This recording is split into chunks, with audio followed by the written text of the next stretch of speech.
I'm Deborah Owens, America's Wealth Coach, and it's time to get wealthy. You're going to learn exactly what you need to know and do to finally achieve the level of financial success you desire and you deserve. Why is the wealth gap so wide? Well, the stats say that African Americans have 1/10 the wealth of white families, $143,000 versus $1 million. Well, in an explosive new book, my guest today shares why a lot of that gap is caused by the financial industry itself. She is the author of The White Wall: How Big Finance is Bankrupting Black Americans. But here are the three things they don't want you to know about building wealth while Black. First, your income or assets will not give you access to many of the privileges that our white counterparts get. In addition, systemic racism has really prevented African Americans from building the kind of wealth that they could if the playing field were level. And then finally, financial services companies make it really difficult for Blacks in the industry itself to succeed. Well, our guest today is here to shed some light on this topic. She's Emily Flitter. She covers banking and Wall Street for the New York Times. She's had a pretty long career as a journalist, and this is her first book. And that's why I'm excited to have this conversation with her today. So Emily, welcome to Get Wealthy. It's great to be here, Deborah. Thank you so much for having me. My first question to you, however, is, did you ever imagine that this topic would be the subject of your first becoming an author? No, I didn't. But once I saw the magnitude of this problem, I knew it had to be an entire book. In fact, I could have written an entire book just on the insurance industry and its racism. I think there need to be many, many books on this subject. And I knew that I needed a book-length piece of writing to even begin to describe all the facets of this problem. Well, let me tell you a funny story. When your article broke in the New York Times about the football player going into that office, that investment company office, I actually knew someone at JP Morgan. And I gave them a call to say, wow, what are you guys going to do about this? And they said, oh, it's interesting that you called. We're having a meeting with a lot of Black leaders, and we'd love for you to come up. And it was the very next day, I hop on a train to New York, and I sit in this room. And what was really, really interesting about their leadership is how perplexed they were about something like this actually happening to one of their customers. So that's where I want to start. You know, in Get Wealthy, we have a framework of financial success that we put through the lens of mindset, strategy, and execution. And I think this is a great conversation to have around that framework, Emily, in that the first thing I want to cover is mindset. And, you know, for so often we deal with these financial institutions and we don't really understand that the racist systemic policies that they have. So I want to start there with you, just about from your own perspective. What do you think the mindset that a gentleman like this football player you wrote about, who had, you know, hundreds of thousands of dollars, but still wasn't, just give our viewers a little background on what happened, because that was the article itself that kind of brought a lot of this to light. That's right. That article was the sort of thing that kicked off the effort that I have been making over the past few years to cover this topic.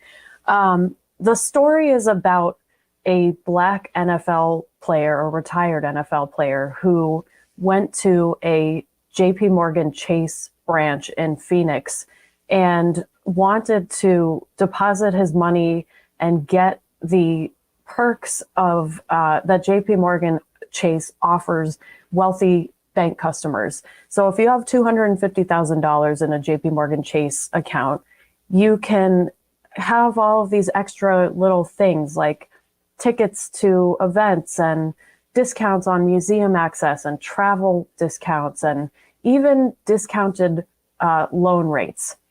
And in many cases, the bank really reaches out to people who they think are wealthy enough to qualify for this program, which is called Chase Private Client. And they say, like, please sign up for this. We'd love to have you. And it's a prestige thing. And it just gives them an extra level of sort of interaction with these clients.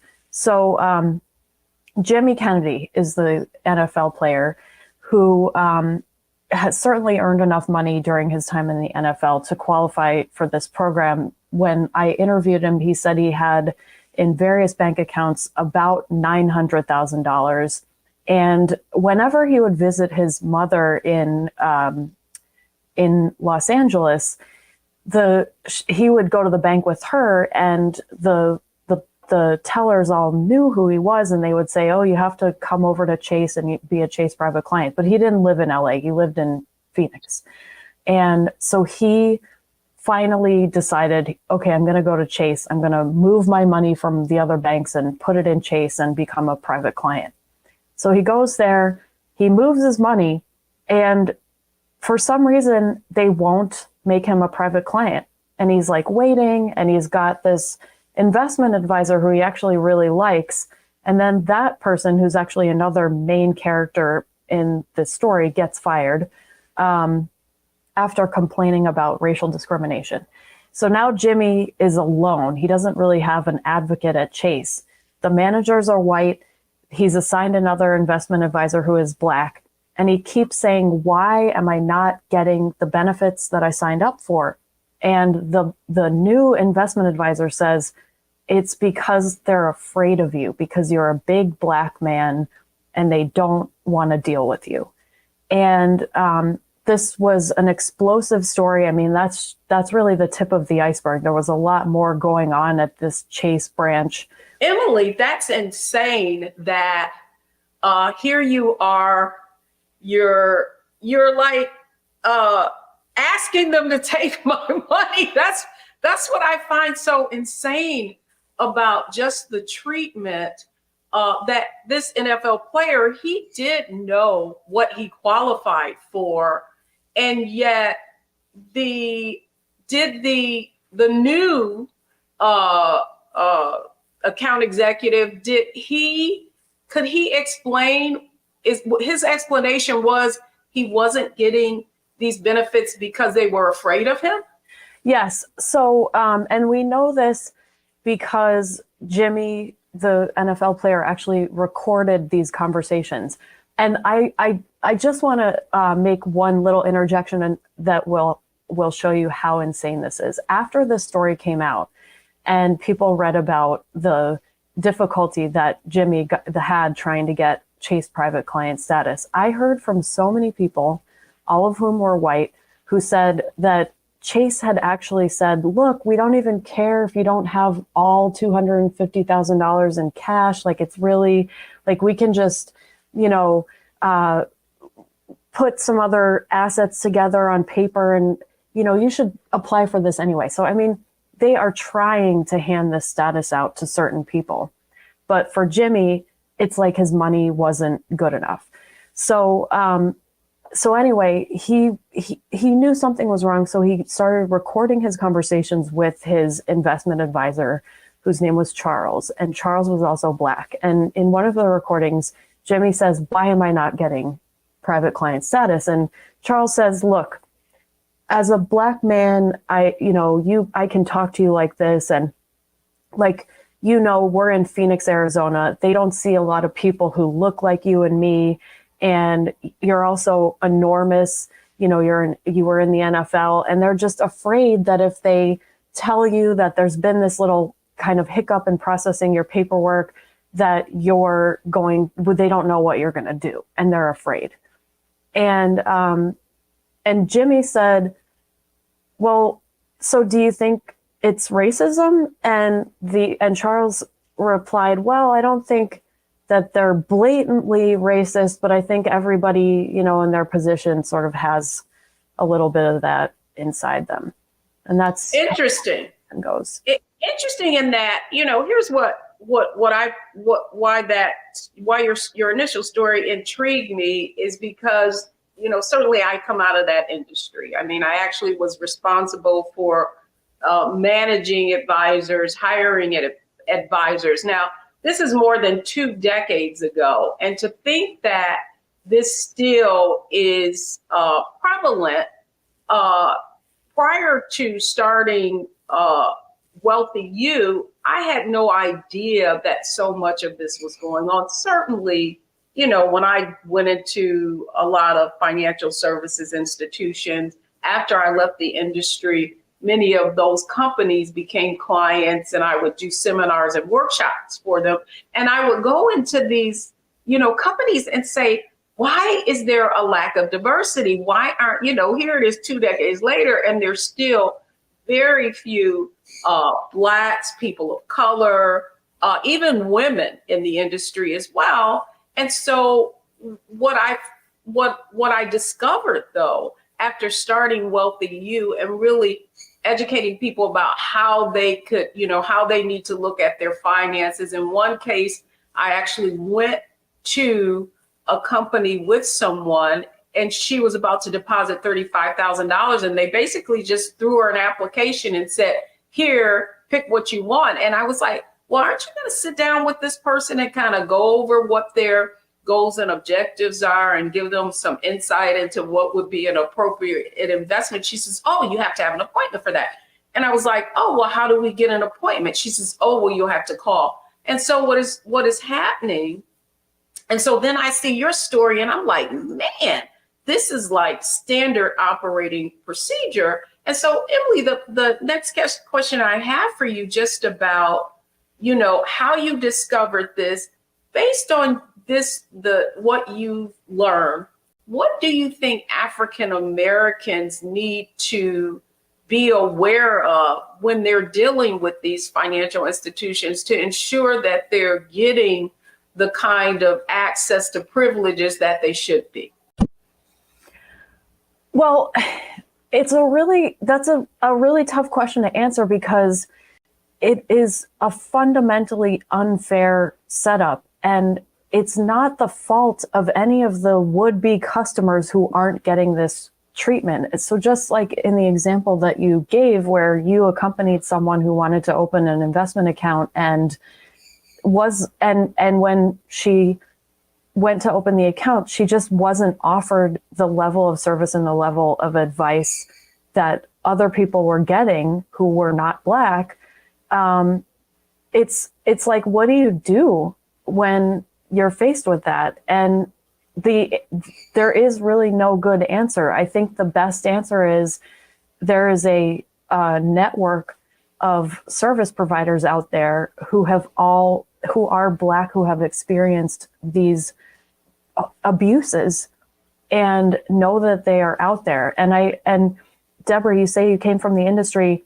I'm sure you've seen over the years how when Black financial advisors start out and they may get some experience at wirehouses, they often leave and become RIAs, registered investment advisors, which means that they can have an independent business and they don't have to answer to a huge management structure.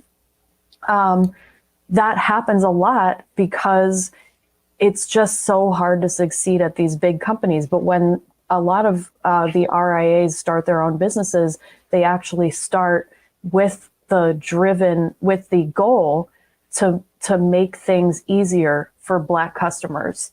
And I actually, sorry. No, go right ahead. No, I mean, because that was my question. The first question I have for you, I mean, had Jimmy not recorded that conversation, it would have been very easy for the advisor and for the company itself to deny it. And I know that in some states you can't record people without, letting them know they're recorded. So would you, based on your experience, does it make sense for people to record these interactions so that it can be exposed? That I understand what you're asking now, and I don't want to advise people to break the law. So, right, as you pointed out, recording somebody in certain states without their knowledge is illegal. So, assuming that that this interaction is taking place in a one-party recording state, which means that only one of the two people talking has to know that the recording is happening, then I don't see why you shouldn't, because with evidence, you can bring this to light. You can seek justice. Without a recording, it's so hard because actually, let me give you an example of what happened to Jimmy, who even after he recorded had a hard time getting justice. The first thing he did was file a complaint with the Arizona Attorney General's office, which is where discrimination complaints go. And JP Morgan just responded to the claims that he was making in his complaint and said, they're not true. And the Arizona AG just was like, okay, we believe JP Morgan. And only after I wrote a story was there any other movement on that case. And so I think, yes, I think people who are facing this treatment have the tool of modern technology at their disposal to make the recording. But then that's only the first step. You got to make the recording and then you have to use it. You have to call people out, call me, which I love to hear from people. Well, that was my other material. Yeah. Well, that was my other, the other point that I was making, because had you not written that story was a catalyst. The story of Jimmy, the NFL player in the New York Times, really was a catalyst for a lot of other things coming to light. In fact, one of the points that you made, just talking about how difficult it is for African Americans to succeed in, the traditional wirehouse, your large financial services organizations. The gentleman who was the original advisor to Jimmy was fired. And in the book, can you just share with our audience what happened to this gentleman and what actually came to light after your story, after you reported on this? Yes. So Ricardo Peters was a highly driven, ambitious, and amazingly accomplished JP Morgan Chase employee. He started out in a call center and he worked his way all the way up to being a financial advisor. And he wanted more. He wanted to be an advisor to Chase private clients. And as we already know, those are the people who have some real money to invest. And to be a private client advisor, you actually have to have this status. They're called CPCs. And so it's like, it's one step above being a retail financial advisor. And Ricardo really wanted that. And he felt like his boss, who actually was the same man who wouldn't process Jimmy's Chase private client application, was really he was not letting him advance to this level. And he was also really not saying why. And so Ricardo started recording his conversations with his boss. And his boss said, I don't think you're going to be right for being in this program. And Ricardo was like, why? And he said, well, I just don't think the market is going to support us, giving somebody else this title. And Ricardo was like, but I have all of these clients who are wealthy now. And Ricardo was frustrated because his clients, when they reached a certain level of wealth, were actually being taken away from him and given to people with this status. It seemed really unfair. So in one of the conversations that he had with his boss, he said, what about this woman who I just brought in as a new client?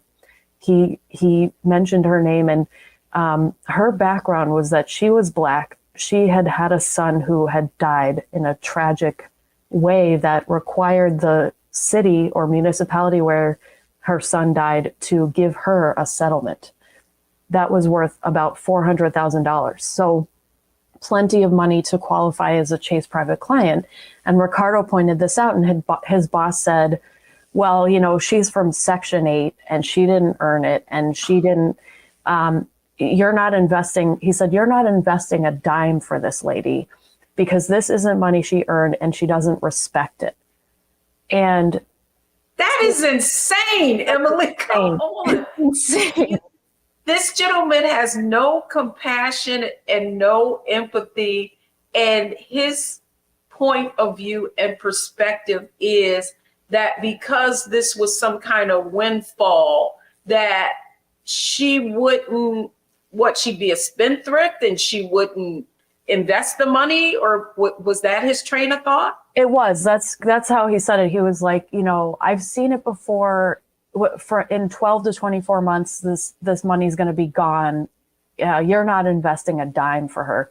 And Ricardo actually said to him, isn't that what we're for as financial advisors, is to show her how to be a steward of this money and make it grow?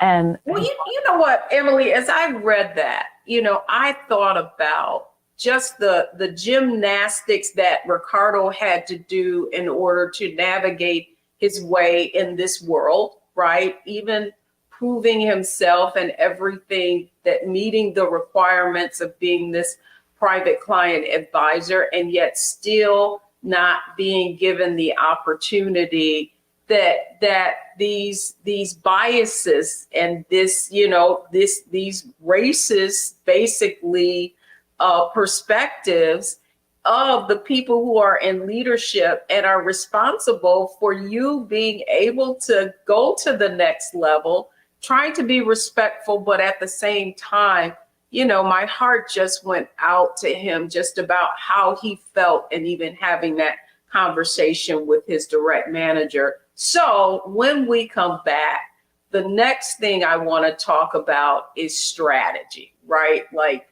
when we come back, folks, we're going to our strategy segment. What do you, as a African American, what can you do to succeed in spite of what the explosive findings in this book, and what Black Americans have to go through in order to succeed in the financial services industry itself? Don't go anywhere, folks. We'll be right back. Hi, I'm Isaac Hayes III, founder and CEO of Fanbase. Fanbase is a free-to-download, free-to-use, next-generation social media platform that allows anyone to have followers and subscribers on the same page. Fanbase was built through investment dollars from equity crowdfunding from the Jobs Act. People just like you helped build Fanbase, and we're looking for more people to help build Fanbase. We are currently raising $17 million in a Regulation A crowdfund on StartEngine. We've already crossed $2.1 million, but we're looking to raise more capital from people just like you that deserve the opportunity to invest in early stage startups without having to be accredited investors. So right now, I'd like you to go to startengine.com/fanbase and invest. The minimum to invest is $399. That gets you 60 shares of stock in Fanbase right now, today. And then use Fanbase to connect with friends, grow your audience, and be you without limits.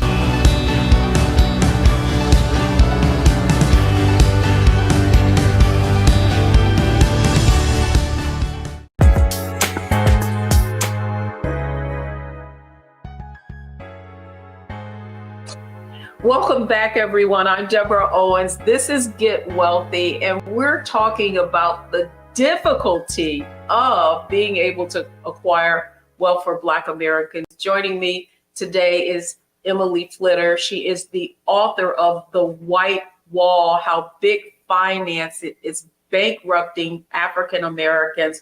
So, you know what, Emily, that's where I want to go next. And that strategy. When you think of you in your book, you have story after story of people trying to do the right thing and just being met with all of these racist obstacles. So I want to talk a little bit now about your book has been out now for a few months. You've been getting feedback. You've gotten a lot of insight. What kind of strategies from your point of view, do Black folks need to employ in order to succeed in spite of these obstacles that we're faced with? Well, as I mentioned in the first segment, there are one really important thing is to seek out allies in the financial industry, institutions and people who say that they recognize these problems for how big and how deep they are, and that they are mission driven in their attempts to make change. So forget about the rhetoric that the big banks and other big financial institutions in corporate America are constantly producing for the public. It's meaningless.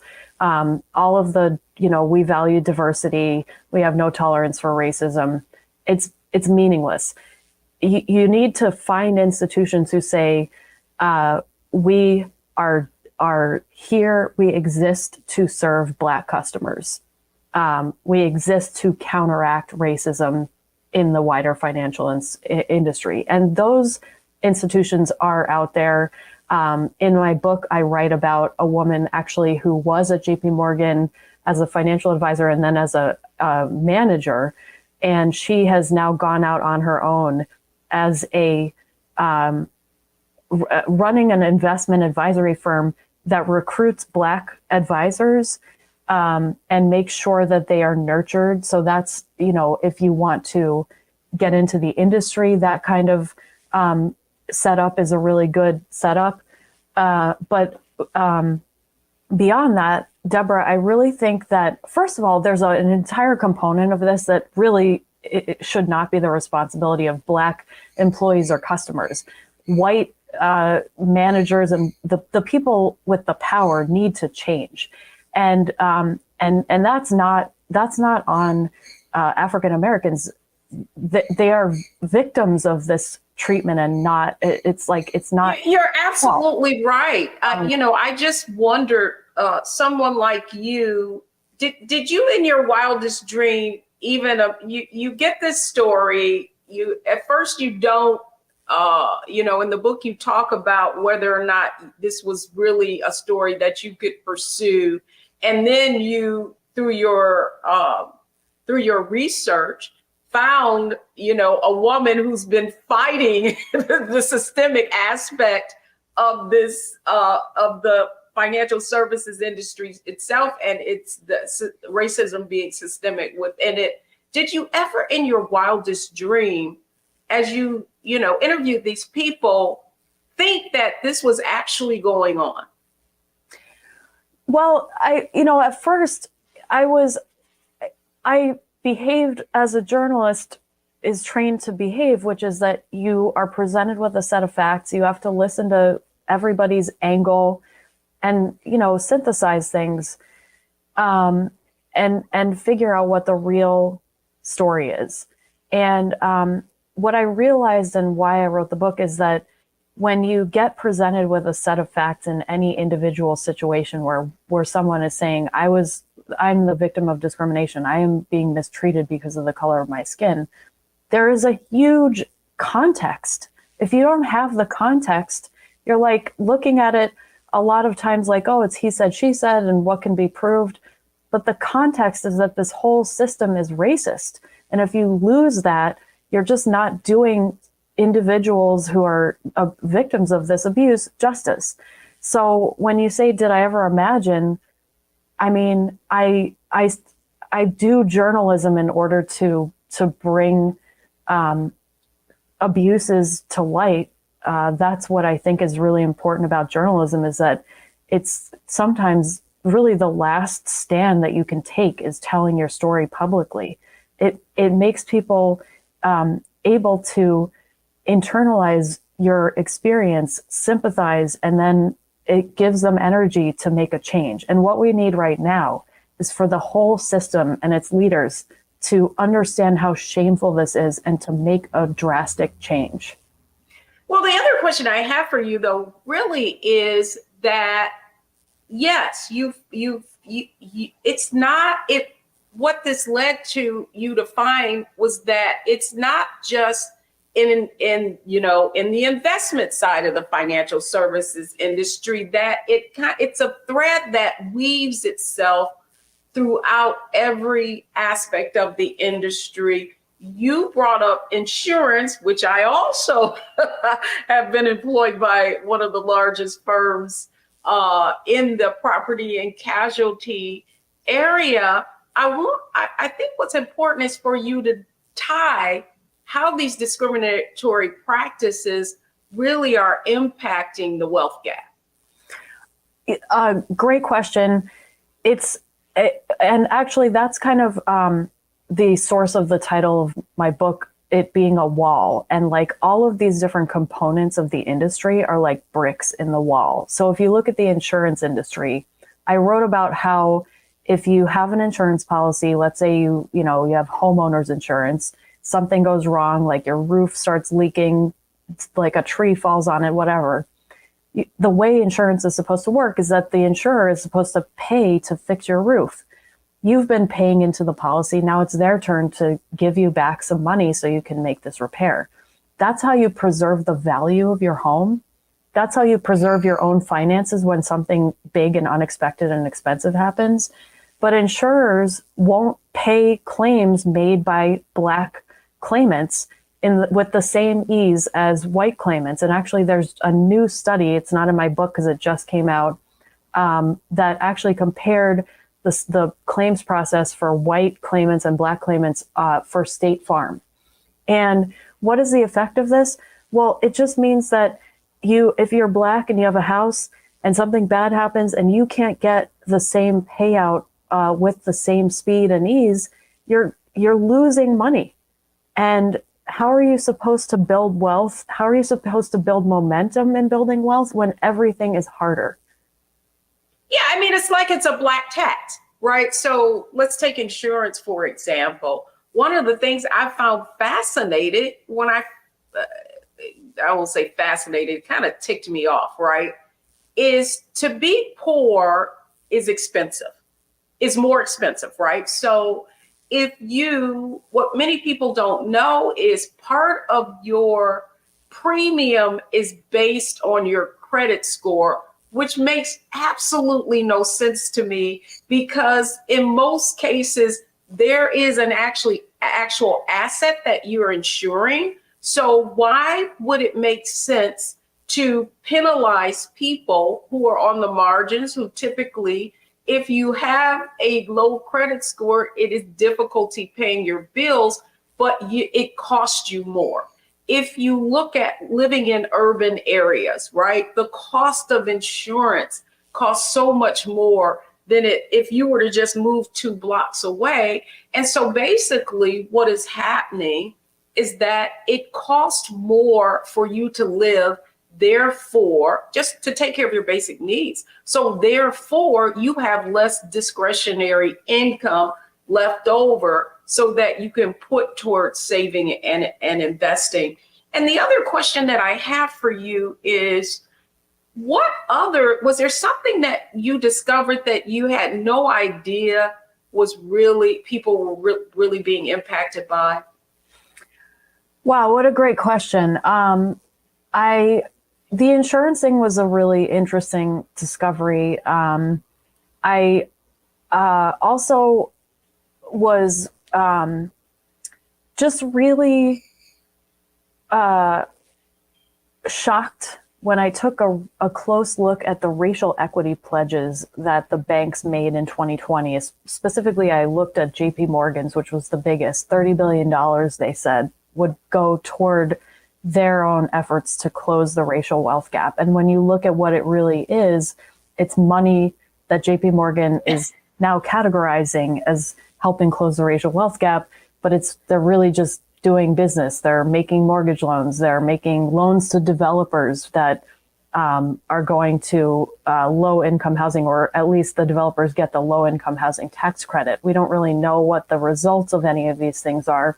And the lending to Black mortgage borrowers, it remains incredibly low at JP Morgan as a percentage.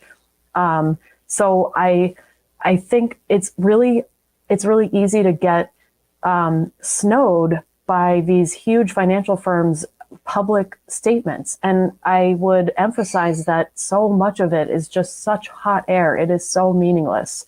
It's a shell game, right? Yeah. So we're going to help you, and by helping you, we're going to benefit, right? So we're going to make all of these loans available, but they're loans, right? So from those loans, you are going to earn interest for them, and it's just going to make more money. I tell you, folks, you have got to get this book. It is The White Wall, How Big Finance is Bankrupting Black America. When we come back, we're going to our next section and our next segment, and that's all about execution. Once you get this information, now, what do you need to do as a result of it? That's what we're going to tackle when we come back. So don't go anywhere.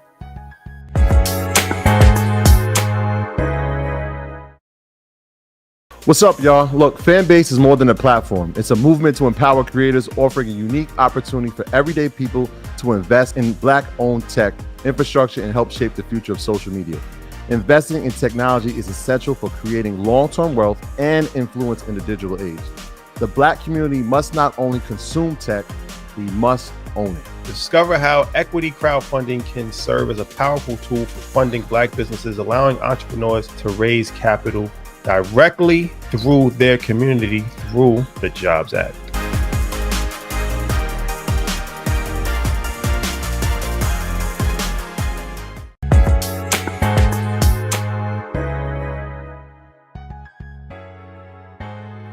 Deborah Owens, welcome back to Get Wealthy. I'm having a fascinating conversation with Emily Flitter, the author of The White Wall. Now, Emily, we're going to tackle execution. And I think you really alluded to that in our last segment. And that's, what do Black folks do? You talked about the fact that Black folks need to, look for organizations and look for institutions that say they have your best interest at heart. And so to that end, you brought up something about registered investment advisors, that it being difficult for Black advisors to succeed in these big organizations, so they're starting their own. I do know specifically about an organization, Quad A, the Association of African American Financial Advisors. You can even go to their website, and if you're looking for a Black financial advisor, that's one of the ways to find something in your location.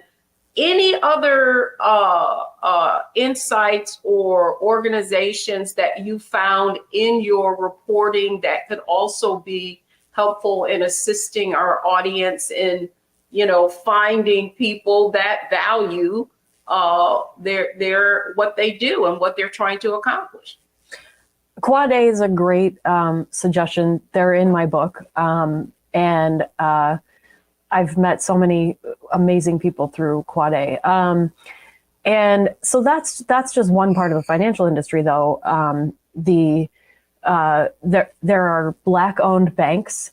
There are unfortunately fewer Black-owned banks than there used to be, but they are their own category. I mean, even regulators call them MDIs, minority depository institutions.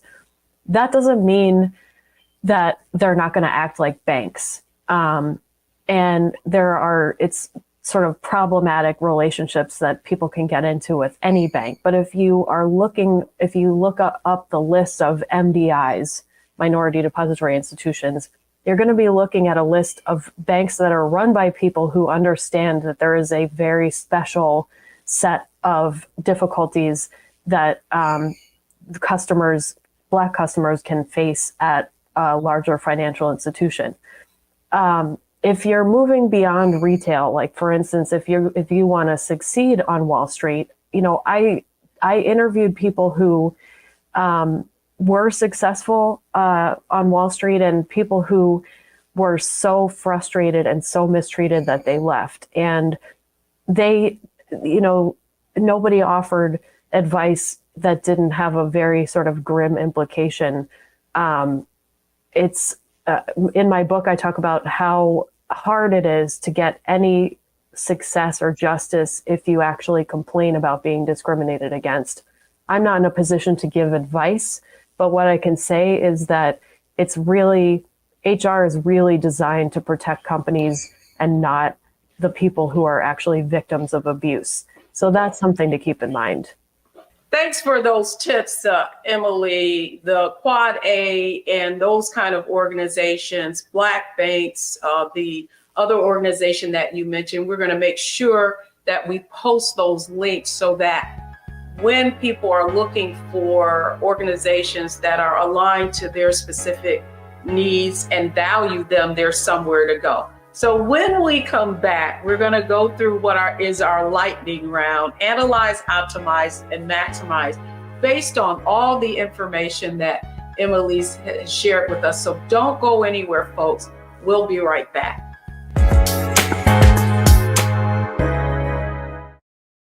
Fanbase is pioneering a new era of social media for the creator economy.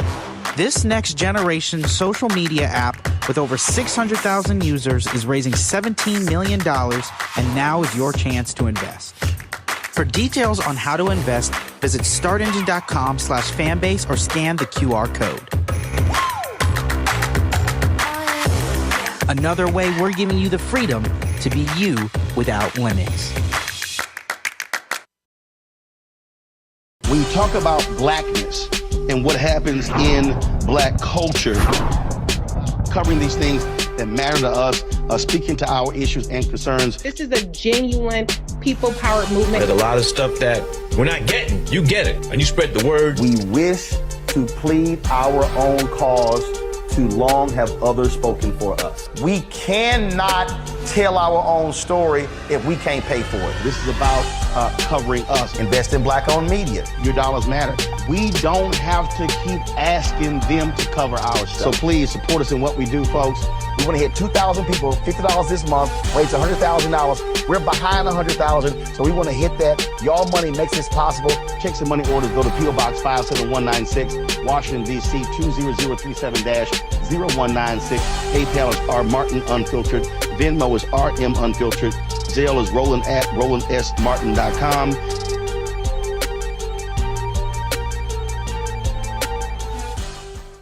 What's up, y'all? Look, Fanbase is more than a platform. It's a movement to empower creators, offering a unique opportunity for everyday people to invest in Black-owned tech, infrastructure, and help shape the future of social media. Investing in technology is essential for creating long-term wealth and influence in the digital age. The Black community must not only consume tech, we must own it. Discover how equity crowdfunding can serve as a powerful tool for funding Black businesses, allowing entrepreneurs to raise capital directly through their community through the Jobs Act.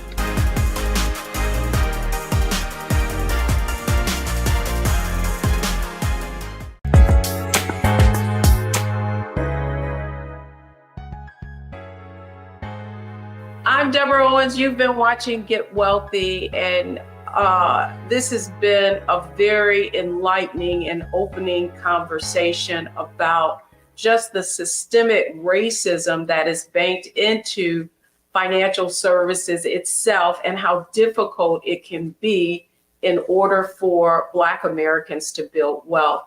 Let's welcome back Emily Flitter. And Emily, you covered a lot of ground in this book. I mean, we just really touched the surface. To your point, it's just not the investment industry, it's also insurance. And another point you brought up was how artificial intelligence is really influencing the racism is kind of baked into that. So this is sort of our lightning round based on everything we covered. So I would love for you to just share with our viewers your biggest takeaway from this work? So do you feel like you covered what you needed to, or is there more for you to conquer? Well, I'm glad that you asked it like that. I think one way to summarize the book is if you're watching the show, if you read the book and you're Black, it's the bad stuff that you feel when you're dealing with the financial services industry is not your fault. It's not your fault, and you don't deserve to be treated like this. And if you get bad loan terms, and if somebody's not treating you right, it's them, it's not you. And whether that means you demand better service, or whether it means you go somewhere else, or whether it means you make a public stand, whatever it is. And I hate that that work should have to be on the victims of abuse. It's them, it's not you. So that's an important takeaway. The other takeaway that I hope readers who have power to make changes in this industry understand is that I don't think that we're going to significantly change things without a significant truth and reconciliation program attached to reparations. And I think the financial industry should support a reparations program and do everything that they can to convince the US government to actually make reparations to Black Americans. Well, it is interesting. You started out talking, we didn't get to the conversation, but we did talk about the discovery that was made of a grave of slaves, where a building in Wall Street was uncovered from a new skyscraper that was going up. But my last question to you really is, I in reading the book, there's some other things that I'm sure you discovered that aren't in there. One of the most egregious things that I'm finding in our community is that people are being put in products and they're being charged a lot of fees. They can't get out of these different products. They're specific to the insurance industry and are sold by investment companies as well. Did you encounter anything in your research about how these kinds of products are impacting not just Black Americans, pretty much anybody who invests in them?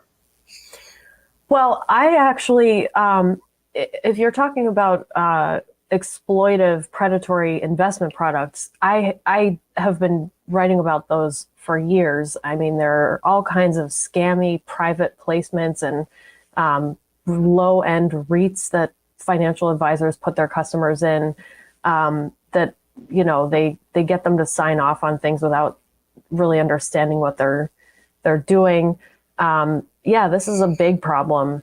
And in terms of what can be done about it, I think that it's really difficult if you have a financial advisor and that person is telling you that that you should get into this product and you don't really understand it, because oftentimes what the advisor will say is, well, I'm the expert here, so you should just trust me. And I mean, you have to figure out if you trust that person, and I would not in like 99% of the cases. If you don't understand it, don't do it. Even if it's like there's like a little warning bell, I would listen to that.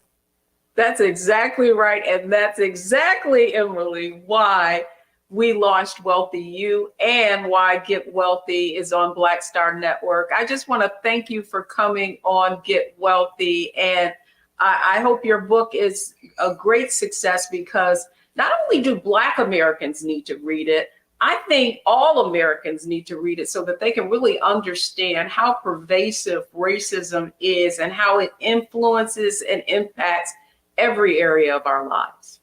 Definitely. Thanks so much for coming on Get Wealthy. Thank you for having me. This has been a real pleasure. Good. Excellent. So when I come back, the 3 takeaways from today's show. Don't go anywhere. I'll be right back.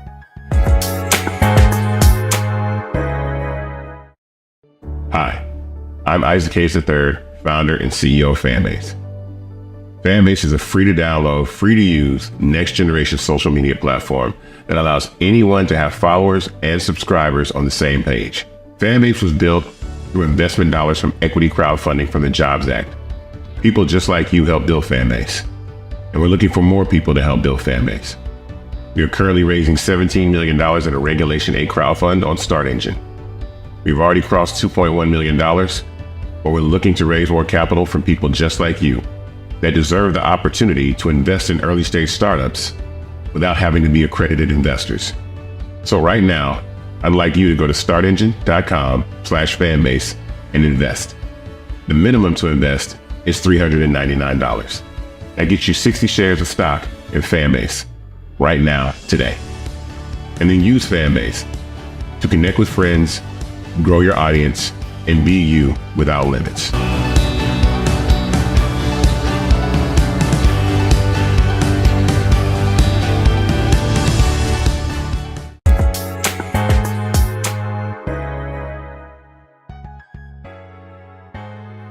Thanks, everyone. I'm Deborah Owens, and thank you for watching Get Wealthy. Here are the 3 takeaways from today's show. The first thing is financial ignorance is expensive. You really need to understand what is happening and the kind of decisions that you're making when it comes to your money. Secondly, financial advisors are compensated not based on the return that they're going to give you, but based on the assets that you're bringing in. So make sure you choose wisely. And then finally, read the fine print and the fees that are associated with the decisions and the investment decisions that you're making. That's going to do it for us on this episode of Get Wealthy. Keep watching, because we're going to keep coming up with information that is going to help you achieve the financial success that you deserve. I'm Deborah Owens. This is Get Wealthy, only on Black Star Network.